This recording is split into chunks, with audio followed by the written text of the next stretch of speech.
অতীতের ন্যায় বর্তমান এবং ভবিষ্যতেও আমাদের এই কল্যাণমুখী কাজ সবসময় সাধারণ শিক্ষার্থীদের জন্য থাকবে। ছাত্র রাজনীতির গুণগত, কাঠামোগত এবং অসম দেশপ্রেমে উদ্বুদ্ধ করতে আমরা জাতীয় রাজনীতি ছাত্রদল ইতিবাচক ছাত্র রাজনীতি প্রতিষ্ঠার লক্ষ্যে গণপ্রজাতন্ত্রী বাংলাদেশ সরকারের মাননীয় পানি সম্পদ মন্ত্রী শহীদুদ্দিন চৌধুরী অ্যানি ভাইয়ের নির্দেশক্রমে বিভিন্ন শিক্ষা প্রতিষ্ঠানে পরীক্ষার্থীদেরকে তথ্য সহায়তা কেন্দ্র এবং পরীক্ষার্থীদের অভিভাবকরা যেন নির্বিঘ্নে বিশ্রাম নিতে পারে সেই লক্ষ্যে আমরা জাতীয়তাবাদী ছাত্রদল তথ্য সহায়তা কেন্দ্র এবং অভিভাবক চাউনি আমরা প্রতিস্থাপন করেছি।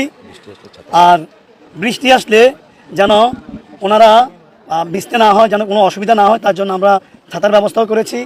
এবং তার পাশাপাশি আমাদের কোনো পরীক্ষার্থীরা যদি কোনো অসুবিধায় পড়ে আমাদের মোটরযানের যে সার্ভিসটি, ওই সার্ভিসটিও আমরা রেখেছি।